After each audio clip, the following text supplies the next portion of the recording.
Você comentou um pouco da sua família, né? Imagino que com 14 anos ter essa descoberta, né, ter essa iniciativa de oração, talvez trouxe impactos na sua família, né? Me conta um pouco assim, como que era a sua família e como que foi um pouco da sua infância. Jonas, assim, trazendo um pouquinho para o lado da conversão, foi um impacto muito grande. Naquela época, para minha mãe, principalmente, minha mãe achava que eu tinha ficado louco.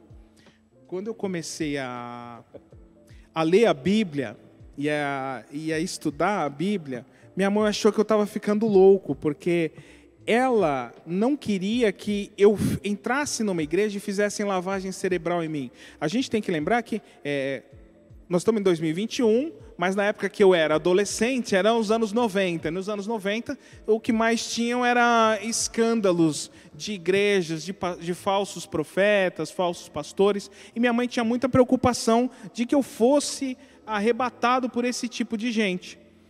E eu sofri muita resistência. Minha mãe quis proibir de eu vir na igreja, de eu andar com Jesus, mas ela, em certo aspecto, ela acabou dando um voto de confiança e indo conhecer a igreja, querendo saber como que era. Ela foi, fez uma visita, lógico que ela não se converteu ali, mas o fato dela conhecer as pessoas com quem eu estava andando, saber a mensagem que eu estava ouvindo, isso afagou o coração dela e tirou a preocupação dela. Nós, assim, como família, né, agora trazendo um pouquinho para essa história de casa, nós vivemos num ambiente muito difícil. Os anos 90 foram muito difíceis para as pessoas. O pessoal que nasceu do ano 2000 para cá teve uma grande vantagem. Apesar de nós termos crises, nós não temos hoje crises como era na época dos anos 90. Era uma época bem difícil, o início dos anos 90. E graças a Deus a gente superou. Mas a minha família, sou eu, mais 3 irmãos, somos em 4 filhos e os meus 2 pais. Nós passamos muita dificuldade financeira, dificuldade econômica, e é lógico que isso traz uma série de diversos atritos. As privações econômicas, quando você tem falta de dinheiro, esse é só um dos sintomas da sua pobreza. Muitas vezes você tem pobreza cultural, pobreza intelectual, mas mesmo diante desse cenário, a gente era muito próximo, tinha muito o sentimento de cumplicidade, de querer um ajudar o outro, querer um se esforçar pelo outro e aliviar um pouquinho da carga do outro, né? Eu lembro que crescendo assim na minha casa com a minha família, vendo as dificuldades dos meus pais, eu sempre pensava em como que eu posso fazer para aliviar a carga dos meus pais, porque criar 4 filhos não é fácil, né? Não é fácil. Eu imagino os pais hoje que têm 4 filhos, o esforço financeiro que o esforço de energia, de tempo que é para cuidar desses filhos de maneira adequada, né? Porque deixar os filhos na rua é muito fácil. Então eu sempre pensava em como aliviar o fardo dos meus pais. E, assim, buscando aliviar o fardo dos meus pais, na minha infância, que você comentou como que foi, a minha infância ela foi legal, foi boa, eu me divertia. Naquela época, a gente podia brincar na rua, a gente podia ter vários amigos no bairro. Era muito comum a gente ter vários amigos no bairro do lado, fazer aquele joguinho de futebol, jogar contra a rua de cima, a rua de baixo, essas coisas. Era bem legal. Mas essa questão de dificuldade financeira também pegava muito em mim. E, além de ter essas brincadeiras de criança, eu sempre pensava qual a maneira de eu conseguir aliviar o fardo dos meus pais. E tem 2 episódios que eu gostaria de compartilhar aqui, que, assim, ilustram um pouquinho disso, né? Eu, quando tinha mais ou menos uns 8 anos por aí, tinha um rapaz lá na minha região que apareceu com um monte de sacola vermelha, sacola de plástico. Cara, não sei se ele tinha roubado aquela sacola, mas eu não sei se ele era dono de uma fábrica de sacola e estava com um lote extra. Eu sei que ele chegou, pegou a molecada do bairro e falou: molecada, é o seguinte, ó, tem essas sacolas aqui, se vocês quiserem vender, pega o dinheiro para vocês e maravilha. E, cara, eu fiquei numa alegria grande. E assim, você imagina hoje, olhando como um adulto, você imagina um garoto de 8 anos saindo na rua com, sei lá, 50 sacolas de plástico descartável vermelha vendendo. Você compraria uma sacolinha do supermercado hoje? Sem conteúdo, sem nada? Sem nada. E hoje você é obrigado a comprar, mas naquela época você ia comprar da mão de um moleque que estava na rua e você nem sabia de onde que era aquela sacola. E, cara, eu lembro que era 12 centavos a sacola, ficou marcado na minha cabeça. E o primeiro dinheiro que eu consegui com aquelas sacolas, cara, me deu um sentimento de realização. Porque você vê, eu percebi assim, cara, eu nunca tinha tido dinheiro assim de trabalho, eu nunca tinha experimentado o que é trabalho. Eu falei, caramba, eu consegui comprar o dinheiro, aí o que aconteceu? Primeira coisa que eu fiz, eu subi um escadão lá perto de casa, passei na padaria, comprei pão e leite. Aí eu me senti o homem da casa, sabe? Cheguei pro meu pai, pra minha mãe, e falei, nossa, pai, mãe, eu vendi as sacolas lá que o cara me deu, não sei o quê. Aí meu pai já preocupado, que meu pai é adulto, falando, mas quem te deu a sacola? Da onde ele tirou? Ele tinha nota fiscal da sacola? Meu pai já tirou toda a graça do negócio, né? E aí eu falei, não, pai, mas graças a Deus eu comprei aqui o pão, o leite, não sei o quê. Ele falou, filho, eu agradeço pelo seu esforço, pela ajuda que você faz para o pai e para a mãe. Mas, filho, você tem que focar em estudar. Você tem que focar em estudar. Sua preocupação é estudar, você não tem que trabalhar. Trabalhar é a minha parte. Você tem que focar em estudar. É maravilha, meu pai falou isso. É óbvio, eu sou teimoso, Jonas. Então, assim, meu pai falou isso, mas no meu coração eu tinha, cara, eu tenho que aliviar o fardo dos meus pais. E aí, passado alguns anos, surgiu uma oportunidade. Eu estava na 6ª série. Aí, nessa época, o que aconteceu? Tinha uma senhora que ela fazia vários salgados na casa dela, e ela pegava os meninos que estudavam lá perto da casa dela, para vender coxinha. E aí, cara, eu saí para vender coxinha e... Tipo, iFood, Uber Eats, não, já existia naquela época do Digão. Só que era a pé. O pior é isso. Era a pé, Jonas. Era a pé. Cara, eu finalmente conheci o Tabuão naquela época, com 12 anos de idade, andando a pé, vendendo coxinha. E, cara, foi uma frustração, não consegui vender nada de coxinha, fiquei frustrado, voltei para casa chorando, porque na minha cabeça eu tinha falhado. E uma das coisas que eu não esqueço, assim, a minha mãe chegou para mim e falou, Rodrigo, olha, eu agradeço o que você está fazendo, eu estimulo, você pode trabalhar, assim, fazer essas coisas se você quiser para ganhar o seu dinheirinho. Mas você não tem que ficar se matando, deixar de estudar, deixar de fazer as coisas que você tem que fazer para ajudar em casa. Eu e seu pai, a gente cuida de vocês. Então, assim, naquela época, eu assumi uma carga para mim que meus pais não exigiam, né? Mas isso era da minha índole, era por ver que eles tinham algumas dificuldades e, de repente, querer ajudar. E eu mantive isso ao longo da vida. A minha infância foi mais ou menos assim, foi difícil, os meus pais me estimulando a estudar, e aí vem o lado negro, né? Porque meus pais me estimulavam a estudar, entrava por aqui, saía por aqui. Eu nunca fui um péssimo aluno, Eu fui um aluno medíocre, mediano.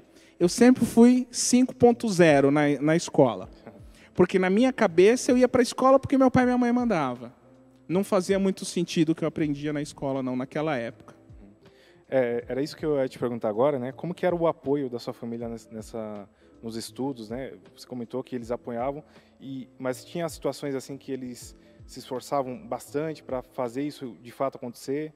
Ou realmente você só ouvia e entrava para um ouvido e saía pelo outro? Eu acho que todo pai, é assim, ele entende, ele quer o melhor para o filho dele. Ele quer o melhor para todos. Ainda que sejam 4, ele gasta tempo com cada um, falando o que é importante para eles, e para que eles sigam um bom caminho, né? Eu cresci no Taboão da Serra, é um município bem pobre, considerado periferia de São Paulo. Vivemos situações de vulnerabilidade, de dificuldade, e os meus pais eles se preocupavam muito que nós tivéssemos estudo, que nós terminássemos a escola. Assim, não existia possibilidade de não terminar a escola. Só que aí tem um porém, que é o seguinte: os meus pais falaram que eu tinha que terminar os estudos, que eu tinha que terminar a escola, e eu terminei. A questão é que só depois de um tempo que eu percebi que não bastava só terminar o estudo, né?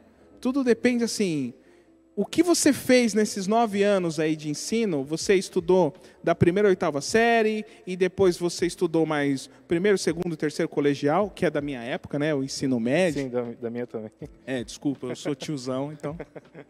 Talvez a nomenclatura mude, o pessoal da internet não entenda, mas eles falavam muito disso, de que eu tinha que estudar. Eles apoiavam no sentido de que, olha, não existe a possibilidade de você parar de estudar. Agora, de sentar comigo, ver o que eu aprendi, o que eu deixei de aprender, isso não. E eu até entendo, porque, repito, numa situação de vulnerabilidade, de dificuldade, o que você pensa mesmo é sobreviver. Sim. Você não pensa em como viver, você pensa em sobreviver. Como garantir o pão de cada dia, como conseguir vencer o amanhã. E eu acho que isso é o mais difícil para o jovem que nasce numa condição de vulnerabilidade, é ele acreditar que o que ele está fazendo na 1ª, 2ª, 3ª série, quando ele está sendo alfabetizado, que isso vai gerar frutos bons para ele no futuro. Hoje, eu pelo menos fui ensinado na escola por muitos professores, de maneira indireta, às vezes não é proposital, mas eles te ensinam muito a sentir raiva, revolta da sua situação, porque você nasceu pobre, porque é culpa de alguém que está te explorando, porque é culpa do patrão, porque é culpa de alguém indefinido, sabe? Alguém abstrato, sem cores, que está lá planejando em te deixar pobre para ele ficar rico. E assim, o que eu achava mais difícil é que os professores falavam isso, eu me enchia dessa raiva, mas não me ajudava em nada, em entender a matéria e saber como aplicar aquela matéria para o meu dia a dia e como isso ia me tornar um ser humano melhor e capaz de conseguir ascender socialmente. Sim. E pensando nisso, você tinha algum desejo de uma profissão enquanto criança? Sonhava? Qual era o seu sonho quando criança? Jonas, eu vou te ser bem sincero. Quando a gente é bem jovenzinho, geralmente a gente gosta daquelas profissões que você vê mais na TV. Então, você vê um filme de policial, fala, o que eu quero mais é dar tiro, pô. Você pega um garoto, ele brinca de polícia e ladrão, o que ele mais quer é dar tiro. Sim. Então ele fala, não, você é policial, ou você é bombeiro, ou você é médico, né? Ninguém fala, eu vou ser um advogado empresarial especializado em tributos federais. Ninguém pensa nisso. Você é um designer gráfico. Né? Você é designer gráfico, nossa. Ninguém pensa nisso. Ainda mais pra época. E, cara, aí tem uma coisa interessante, Jonas. O que acontece? Ser pobre é ruim, mas você tem algumas coisas que você adquire, algumas habilidades que você adquire, que são muito boas para o resto da sua vida. Por exemplo, como meus pais não tinham condição de comprar brinquedo para 4 filhos, e eu tinha o maior constrangimento de pedir coisa para eles. Pra você ter uma ideia, meu aniversário de 7 anos, olha o que aconteceu. Eu acordei, minha mãe veio toda feliz, me dar parabéns, tal, e agradeceu. E, se eu não me engano, naquele dia, como prêmio, ela me deixou faltar na escola, que era um presentão, sensacional. Vai contra o propósito do vídeo, mas, pô, legal, um dia de folga, quem não quer, né, Jonas? Sim. E aí, o que aconteceu, cara? Minha mãe, ela saiu, ela falou, filho, fica aqui um pouquinho sozinho, a mãe vai sair e já vem. Aí ela voltou, cara, com uma lousa, ela foi num bazar que tinha próximo, comprou fiado lá, uma lousa e uma caixa de giz e me deu, e ela me deu chorando, sabe? E ela falando assim, falou, filho, esse não é o presente que a mãe queria te dar, mas é de coração, isso aqui a mãe está dando de coração para você se divertir, para você brincar. E naquele momento, cara, eu percebi, reforçou um pouquinho mais do esforço dos meus pais para dar um pouquinho de alegria para a gente naquele ambiente de sofrimento, sabe? E ela me deu a lousa, eu fiquei super feliz, falei, nossa, mãe, que legal, isso aqui dá para eu desenhar e não sei o quê. E o que isso tem a ver com a história? Como eu notei o esforço da minha mãe, a dificuldade dela de comprar qualquer coisa para a gente, você começa a fazer seus próprios brinquedos. Aí tinha uma marcenaria perto de casa. E tinha um canto lá, que, cara, eles jogavam madeira a rodo, retalho de madeira. Pra você ter uma ideia, Cara, eu cheguei a ter 5 carrinhos de rolemã só feito com um retalho de madeira. Eu passava em 10 mecânicas, tem rolemã aí para dar? Tem rolemã, tem rolemã. E às vezes eu conseguia rolemã e fazia carrinho de rolemã, e andava e brincava, fazia caixote de madeira. E nisso eu pensei, vou ser marceneiro. Vou ser marceneiro. Só que aí, cara, qual que é a questão? Quando você é criança, ser marceneiro é legal porque, tô me divertindo, tô fazendo brinquedo para mim.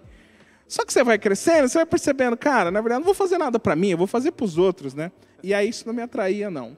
Não me atraía. E aí, essa questão de sonho, cara, eu tinha essa vontade de ser marceneiro, mas não era um sonho de verdade, né? Eu queria jogar futebol, ganhar milhões, mas também, vou te ser sincero, não era um sonho absurdo, né?